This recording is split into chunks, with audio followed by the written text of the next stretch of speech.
저 상놈 봐라. 소 팔아서 달아날 게 뻔하지. 대릴사위 주제에 소 한 마리가 전부인 집에서 그 소마저 사위에게 맡겼습니다. 마을 사람들은 모두 알고 소 있었습니다. 팔아서 달아날 게 이 뻔하지. 사위가 도망갈 것이라는 것을. 보름이 지나도록 아무 소식이 없었습니다.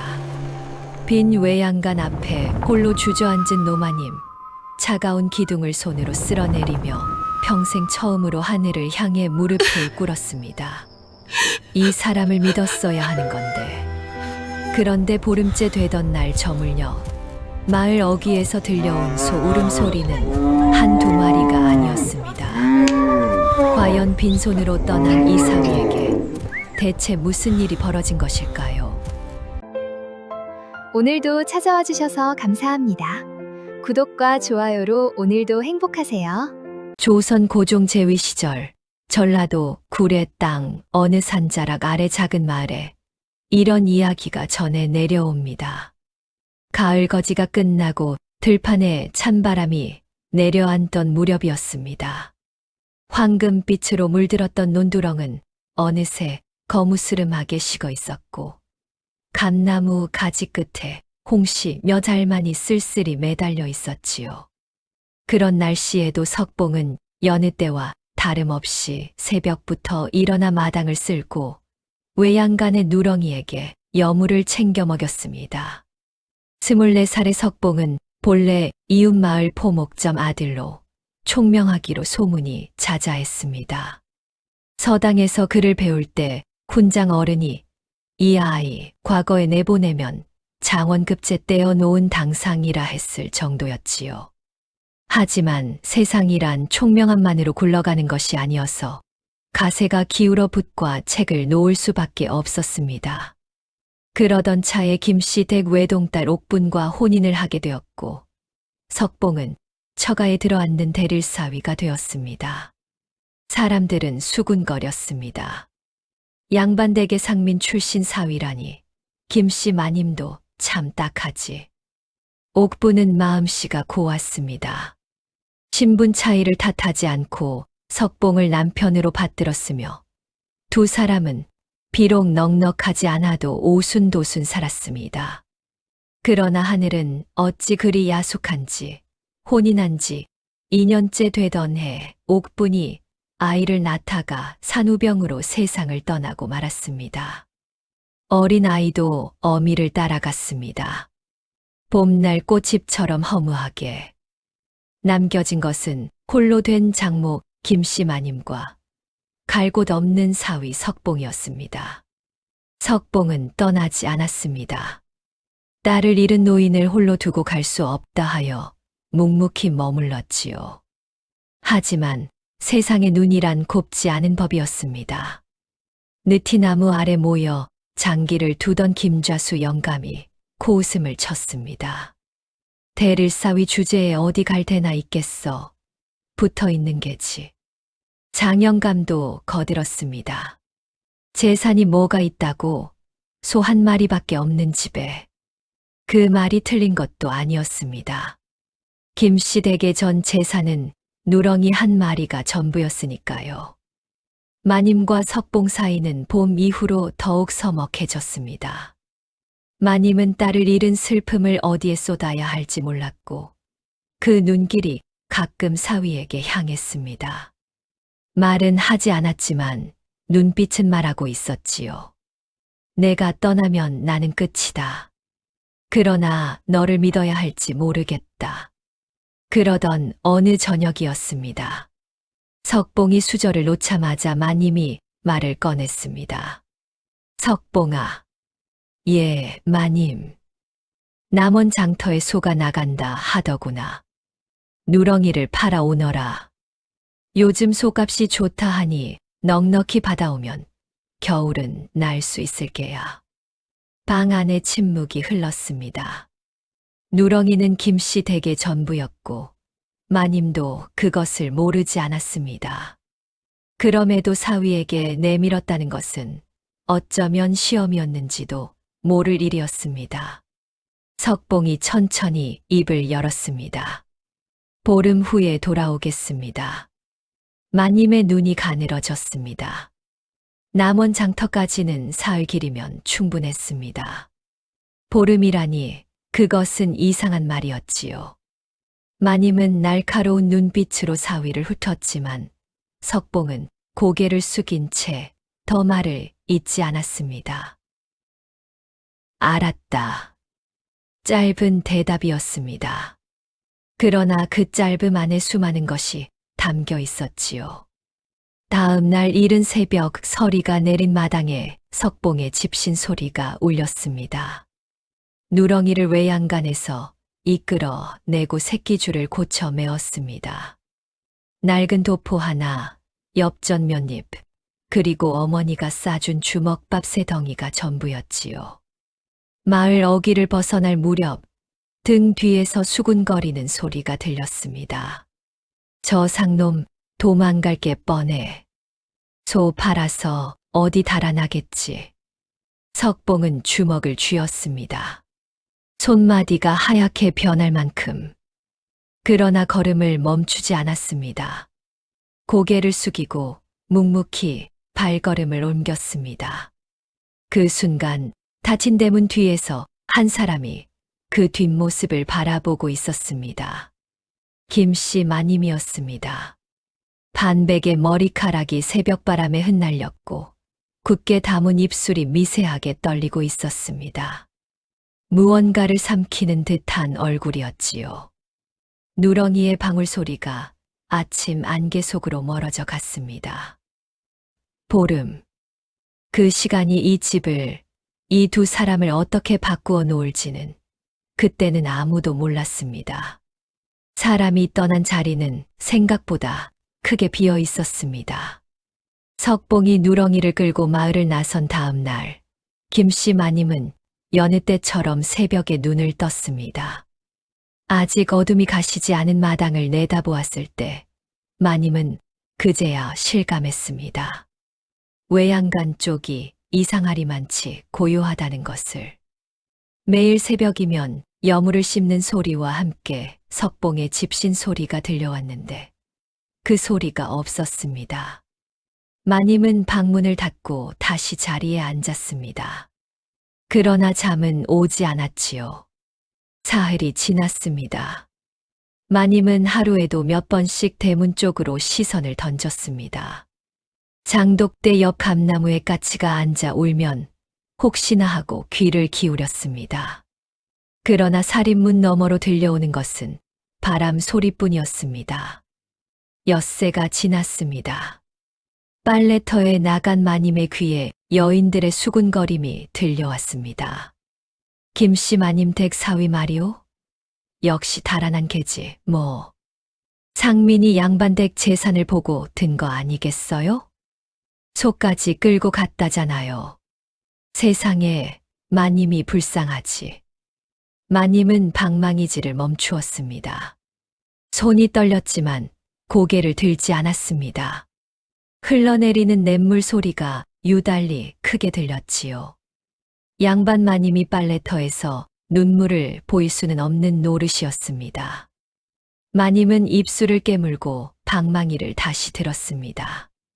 열흘이 지나던 날 저녁이었습니다. 김좌수 영감이 마당 앞을 지나다 슬그머니 목소리를 높였습니다. 마님, 아직 소식이 없으시오? 마님은 대답하지 않았습니다. 제가 일찍이 말씀드렸지요. 상민 출신을 어찌 믿겠냐고.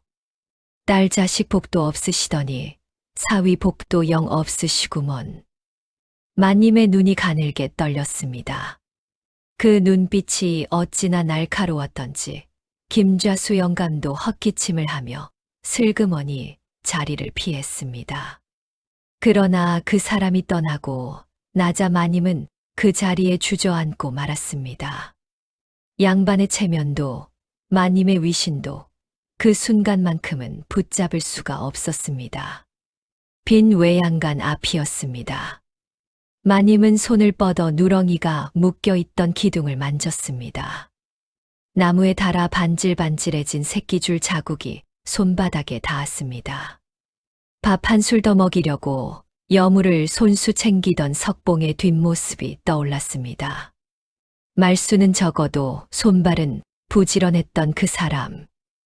마님은 그제야 깨달았습니다. 소가 아니라 사람이 그리웠다는 것을. 열사흘째 밤이었습니다. 우물가에서 들려온 소문은 한층 더 살이 붙어 있었습니다. 임서방이 목소리를 낮추는 척하면서 실은 온 마을이 들으라는 듯 떠들었지요. 남원 장터에서 봤다는 사람이 있대요. 어떤 젊은 놈이 소를 팔고 주막에서 흥청망청 술을 마시더랍디다. 키가 크고 어깨가 넓은 사람이었다고. 최영감이 술 냄새를 풍기며 거들었습니다. 그거 딱 석봉이 아니오? 그 집소 이제 돌아올 리 없어. 거짓이 분명한 말이었습니다. 그러나 거짓도 10번 들으면 사람 마음을 흔드는 법이었지요. 그날 밤 마님은 잠을 이루지 못하고 밤새 뒤척였습니다. 눈을 감으면 석봉이 떠올랐고 눈을 뜨면 빈 외양간이 보였습니다. 내가 사람을 잘못 보았단 말인가. 그 생각이 스치자마자 마님은 스스로 고개를 저었습니다. 그러나 의심이란 한 번 발을 들여놓으면 쉬이 나가지 않는 법이었지요. 열나흘째 밤 마님은 마당으로 나왔습니다. 늦가을 하늘에는 별이 총총했습니다. 마님은 하늘을 향해 두 손을 모았습니다. 남편을 여의고도 빌지 않았고 딸을 보내고도 차마 무릎을 꿇지 않았던 그 마님이 그날 밤은 달빛 아래 무릎을 꿇었습니다. 옥분아, 내 서방이 올 것 같으냐? 대답은 없었습니다. 차가운 밤바람만 소매 끝을 스치고 지나갔습니다. 마님의 눈가에 눈물 한 줄기가 흘러내렸습니다. 기도인지 독백인지 모를 말이 새어 나왔지요. 내가 그 아이를 믿었어야 하는 건데. 그리고 보름째 아침이 밝았습니다. 마님은 동트기 전부터 일어나 머리를 단정히 빗었습니다. 낡았어도 깨끗한 옷을 꺼내 입었습니다. 그리고 대문 앞에 섰습니다. 왜 그랬는지는 마님 자신도 알 수 없었습니다. 그저 오늘은 서 있어야 할 것 같았습니다. 찬바람이 불어왔습니다. 산자락 위로 해가 오르기 시작했습니다. 마을 어귀 쪽 흘길은 여전히 고요했습니다. 지나가는 것이라고는 낙엽 몇 장뿐이었지요. 그래도 마님은 눈을 떼지 않았습니다. 오늘이 보름째였습니다. 석봉이 스스로 약속한 날이었습니다. 그 약속이 지켜질지 아니면 마을 사람들의 말처럼 허언으로 끝날지. 모든 것은 이제 이 길 끝에 달려 있었습니다. 남원으로 가는 길은 멀었습니다. 석봉이 마을을 나선 지 이틀째 되던 날, 하늘은 흐렸고 산길은 질척거렸습니다. 간밤에 내린 가을비가 흙길을 파놓아 누렁이의 발굽이 진창에 빠질 때마다 석봉은 걸음을 멈추고 소의 다리를 살폈습니다. 누렁이는 김씨 댁의 전부였습니다. 함부로 다룰 수 없었지요. 산 고개를 하나 넘었을 때였습니다. 길 가장자리에 황소 한 마리가 주저앉아 있었습니다. 앞발을 땅에 짚지 못하고 연신 고개를 흔드는 것이 보기만 해도 고통이 느껴졌습니다. 그 옆에는 허리가 굽은 노인 하나가 소의 목을 쓸어내리며 안절부절 못하고 있었지요. 백발의 턱수염이 덥수룩한 노인이었습니다. 키는 작고 몸은 여위였지만 두 눈만큼은 온화한 빛을 품고 있었습니다. 석봉은 걸음을 멈추었습니다. 어르신, 소가 어찌 된 것입니까? 노인이 고개를 들었습니다. 눈가에 수심이 가득했습니다. 발굽에 돌이 박혔소.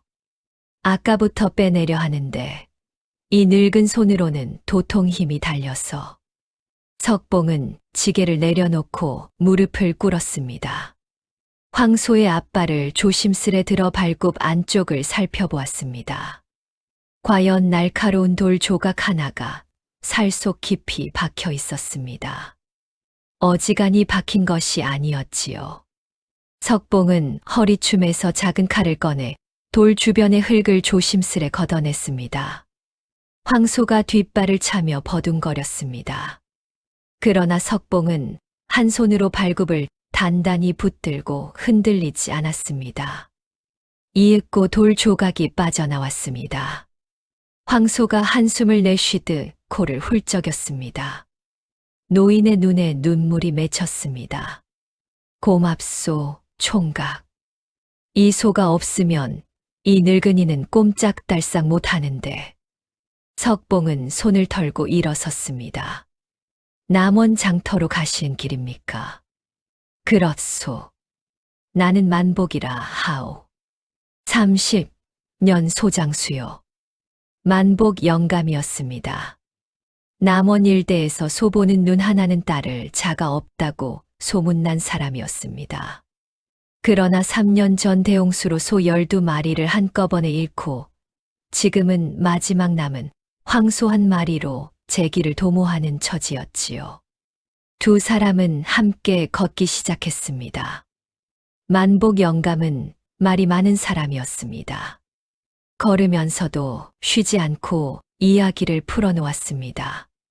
처음에는 그저 덕담처럼 들렸지만 석봉은 곧 그것이 덕담이 아님을 깨달았습니다. 30년 세월이 쌓인 진짜 이야기였습니다. 소를 팔겠다 하면 안 돼요. 빌려주시오. 석봉이 발걸음을 멈추었습니다. 빌려주다니요. 하루 2푼씩 받고 빌려주는 거요. 논가리철에 소 없는 집이 얼마나 많은 줄 아시오? 소 한 마리 팔면 그것으로 끝이지만 빌려주면 소는 남고 돈도 들어오지요. 석봉은 잠시 말이 없었습니다. 그 말이 빠르게 머릿속에서 굴러갔습니다. 만복 영감은 걸음을 늦추지 않으며 말을 이었습니다. 배가 부어 움직이지 못하는 소는 소금물로 다스리는 법, 발굽에 염증이 생긴 소는 쑥과 느릅나무 껍질을 달인 물로 씻겨주는 법, 어린 송아지가 밥을 먹지 않을 때는 어미소 냄새가 벤 짚을 곁에 놓아주는 법, 하나하나가 책에 없는 것들이었습니다. 석봉은 들으면서 마음속으로 새겼습니다. 서당에서 그를 배우던 그 집중력으로 한마디도 흘리지 않았습니다. 그날 밤 두 사람은 주막에서 함께 묵었습니다. 만복 영감이 탁주 한 사발을 건네며 말했습니다. 총각, 병든 소를 사시오. 장터에 가면 아무도 거들떠보지 않는 소들이 있소. 눈이 좀 흐리고 배가 좀 부르고 다리를 좀 절어도 고칠 수 있는 것들이요. 싸게 사서 고쳐 되팔면 그게 장사요. 미천이 없으면 어찌합니까? 누렁이를 빌려주어 번 돈으로 시작하면 되지요. 이튿날도 함께 걸었습니다. 산길을 넘고 냇물을 건너는 동안 만복 영감의 이야기는 끝이 없었습니다. 석봉은 물었고 영감은 대답했습니다. 그렇게 이틀을 걸었습니다. 남원 장터가 보이는 마지막 고개마루에서 두 사람은 걸음을 멈추었습니다. 저 아래로 장터의 지붕들이 점점이 보였습니다. 소 울음소리가 바람에 실려 올라왔지요. 만복 영감이 석봉의 어깨를 한 번 툭 쳤습니다. 말은 없었습니다. 그러나 그 손길 안에 30년이 담겨 있었습니다. 석봉은 누렁이의 고삐를 고쳐 쥐었습니다.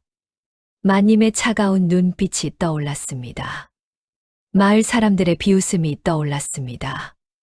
그리고 보름이라 약속했던 자신의 말이 떠올랐습니다. 고개를 한 번 깊이 숙여 인사를 올렸습니다. 발걸음이 고갯길을 내려가기 시작했습니다. 장터를 향해 그리고 약속을 향해. 남원 장터는 시끌벅적했습니다. 이른 아침부터 소장수들이 몰려들어 외양간 거리는 소 울음소리와 흥정소리로 가득했습니다. 석봉은 그 복판에 누렁이를 세워두고 한참을 지켜보았습니다. 팔리지 않아 구석에 묶인 소들이 눈에 들어왔습니다. 배가 불룩 솟은 황소, 뒷다리를 절뚝거리는 암소, 어미 곁을 떠나지 못하고 우는 어린 송아지. 아무도 거들떠보지 않는 것들이었습니다. 석봉은 만복 영감의 말을 떠올렸습니다. 싸게 사서 고쳐 되팔면 그게 장사요. 그는 먼저 누렁이를 장터 한가운데 묶어두었습니다. 그리고 지나가는 농부들에게 말을 걸었습니다. 소가 필요하신 분 계십니까? 하루 2푼에 빌려드립니다. 사람들이 고개를 갸웃거렸습니다.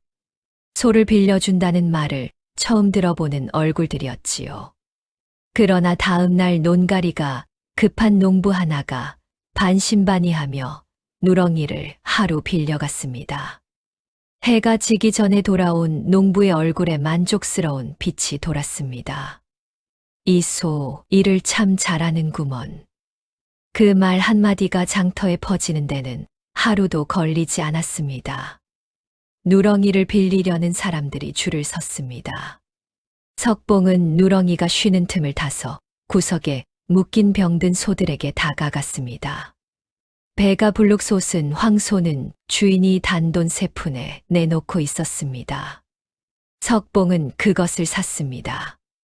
만복 영감에게 배운 대로 소금물을 진하게 타서 먹이고 배를 천천히 문질러 주었습니다. 이틀이 지나자 황소의 배가 꺼지기 시작했습니다. 석봉은 그 황소에게 배불뚝이라는 이름을 붙여주었습니다. 절뚝거리는 암소는 느릅나무 껍질을 달인 물로 발굽을 씻겨주었습니다. 쑥을 찌어 염증 부위에 대고 헝겊으로 감아두기를 사흘. 암소가 내 발로 온전히 서는 날 석봉은 저도 모르게 긴 숨을 내쉬었습니다. 절뚝이라 불렀던 그 암소가 장터를 씩씩하게 걸어 다니자 사람들이 신기한 듯 모여들었습니다. 어미 잃은 송아지, 울보는 어미 소 냄새가 밴 짚을 곁에 깔아주고 밤마다 곁에 앉아 등을 쓸어주었습니다. 열흘이 지나자 울보는 석봉의 손길을 알아보고 스스로 다가오기 시작했습니다. 소문은 날개를 달고 퍼졌습니다. 저 젊은이 죽어가는 소도 살려낸다더라. 그러던 어느 날 아침 관아의 사령 2명이 장터로 들어섰습니다. 석봉의 앞에서 걸음을 멈추었지요. 남원 부사 나리께서 부르신다. 석봉의 가슴이 철렁 내려앉았습니다. 상민이 관아에 불려간다는 것은 좋은 일보다 나쁜 일이 많았으니까요. 그러나 거부할 수 없었습니다. 석봉은 조용히 사령을 따라 관아로 들어갔습니다. 동원 마루에 앉은 남원 부사는 나이 50줄의 근엄한 얼굴이었습니다. 그러나 눈빛은 차갑지 않았습니다. 내가 병든 소를 고친다는 젊은이냐? 예, 나리. 변변찮은 솜씨이옵니다. 변변찮다 하기에는 소문이 대단하다. 관아 외양간에 병든 소가 20마리 있다. 역마로 쓰던 것들인데 전염병이 돌아 반이나 쓰러졌어. 내가 한번 살펴보겠느냐? 석봉은 고개를 들었습니다. 마음속으로 날짜를 헤아렸습니다. 보름이라는 약속까지 이제 닷새가 남아 있었습니다. 최선을 다하겠사옵니다. 그날부터 석봉은 관아 외양간에서 살다시피 했습니다. 마침 남원 장터를 지나던 만복 영감도 소식을 듣고 달려와 곁에서 함께 소들을 돌보았습니다. 밤에는 등잔불을 켜고 소들의 상태를 확인했고 새벽에는 약초를 다렸습니다. 먹지 못하는 소에게는 죽을 쏘어 먹였고 열이 오른 소에게는 찬 물수건을 대었습니다. 잠을 제대로 잔 날이 없었습니다. 닷새가 흘렀습니다. 20마리 가운데 18마리가 제 발로 일어섰습니다. 부사가 외양간을 직접 둘러보더니 오래 말이 없었습니다. 이윽고 입을 열었습니다. 대단하구나. 그것이 전부였습니다. 그러나 그 짧은 말이 석봉의 귀에는 크게 울렸습니다. 부사는 살려낸 소 가운데 튼실한 3마리를 포상으로 내렸습니다. 거기에 더하여 친히 붓을 들어 공문을 써주었지요. 이 사람은 관아의 소를 치료한 자이니 장터에서 성실히 장사하도록 편의를 도모하라는 내용이었습니다. 석봉은 2 손으로 공문을 받아들었습니다. 손이 떨렸습니다. 만복 영감이 옆에서 소리 없이 웃었습니다. 주름진 얼굴에 환한 빛이 돌았지요. 그날 저녁 석봉은 누렁이 옆에 앉아 하늘을 바라보았습니다. 별이 총총한 밤이었습니다. 보름째 되는 내일이면 마을로 돌아가야 했습니다. 마님의 굳은 얼굴이 떠올랐고 마을 사람들의 비웃음이 떠올랐습니다. 그러나 이제 손에는 소 10마리가 있었습니다. 약속은 지켜질 것이었습니다. 석봉은 천천히 일어나 소들을 1마리씩 쓰다듬었습니다. 배불뚝이, 절뚝이, 울보. 각자의 상처를 안고 살아남은 것들이었습니다. 석봉은 그 눈을 들여다보며 생각했습니다. 사람도 소도 다르지 않다고. 돌봐주는 손길 하나가 살리기도 하고 죽이기도 한다고. 내일이면 집으로 돌아갑니다. 빈손으로 떠났던 그 길을 이제는 다른 발걸음으로 돌아갈 것이었습니다. 보름째 되는 날, 해가 서산으로 기울 무렵이었습니다. 굴의 땅 그 작은 마을에 낯선 소리가 울려 퍼졌습니다. 소 울음소리였습니다. 하나가 아니었습니다. 여럿이 한꺼번에 석양빛이 물드는 흘길을 따라 울음소리가 먼저 마을로 들어왔습니다. 느티나무 아래서 장기를 두던 김좌수 영감이 고개를 들었습니다. 최 영감이 졸다가 눈을 떴습니다. 우물가에서 물을 깃던 안악들이 손을 멈추었습니다. 흙먼지 속에서 사람의 형체가 나타났습니다. 키가 크고 어깨가 넓은 사내였습니다. 낡은 도포는 길먼지로 거무스름했고 집시는 달아 발 뒤꿈치가 드러나 있었습니다. 그러나 눈빛은 떠날 때보다 훨씬 단단해져 있었습니다. 그 뒤로 소들이 줄을 지어 따라왔습니다. 누렁이를 앞세우고 배불뚝이, 절뚝이, 울보, 그리고 관아에서 받은 튼실한 소들까지. 모두 10마리였습니다. 마을 사람들이 얼어붙었습니다. 김좌수 영감의 손에서 장기말이 떨어졌습니다. 최 영감은 입을 반쯤 벌린 채 아무 말도 하지 못했습니다. 임서방은 고개를 앞으로 쭉 빼고 눈을 가늘게 떴습니다. 저게 석봉이가 아니냐? 아무도 대답하지 않았습니다.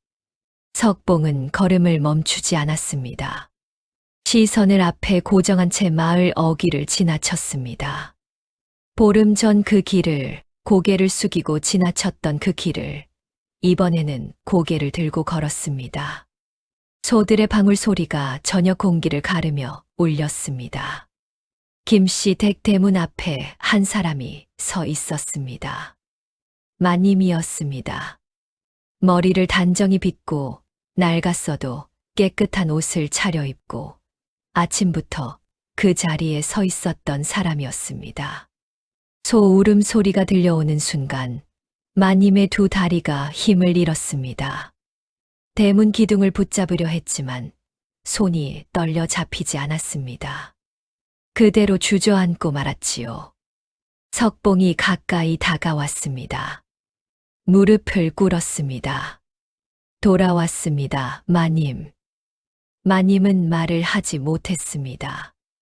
58평생 쌓아온 양반의 체면도 그 순간만큼은 어찌할 수가 없었습니다.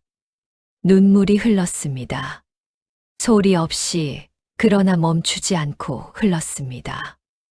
그날 밤이었습니다. 저녁상을 물리고 나서 마님이 자리에서 일어났습니다. 석봉이 무슨 일인가 하여 바라보는데 마님이 천천히 무릎을 꿇었습니다. 그리고 두 손을 모아 이마가 땅에 닿도록 큰 절을 올렸습니다. 양반 마님이 상민 출신 사위에게 절을 올리는 것은 이 세상 어느 법도에도 없는 일이었습니다. 내가 잘못하였다.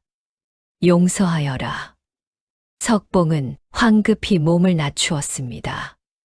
마님, 석봉은 황급히 몸을 낮추었습니다. 장모니, 거두십시오. 소인이 어찌 이 절을 받겠습니까?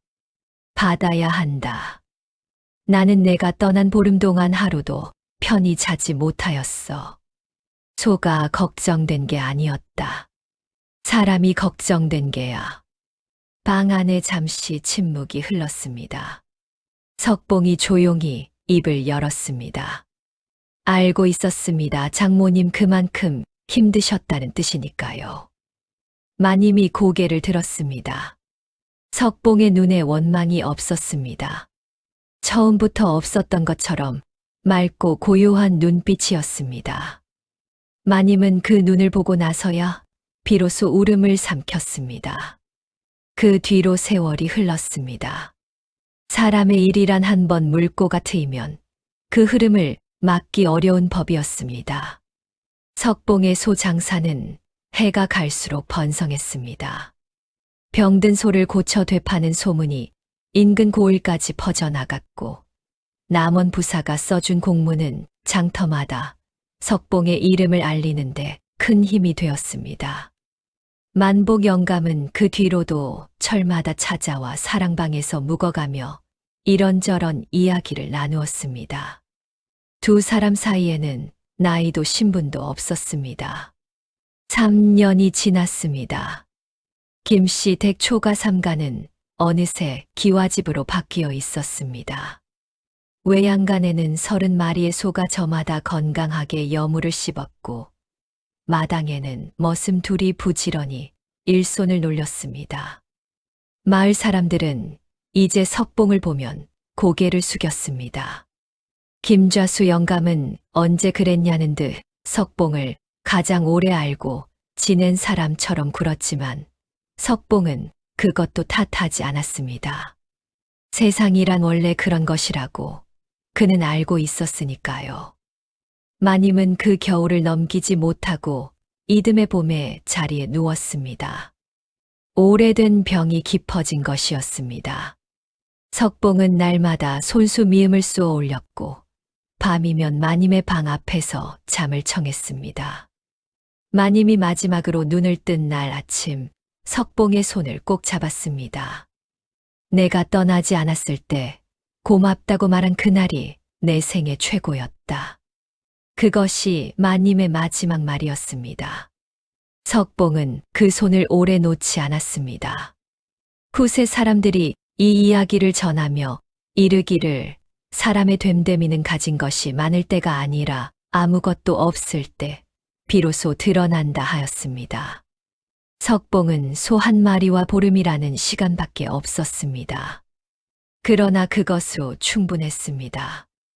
믿음을 지키고 은혜를 갚고 떠나지 않는 것. 그것이 그가 가진 전부였고 그것으로 그는 모든 것을 얻었습니다. 구례 땅 어느 마을에 지금도 이런 말이 전해 내려온다 합니다. 빈손으로 떠난 사람이 돌아올 때는 손만 차는 법이 없다. 오늘도 함께 해주셔서 감사합니다. 행복하세요.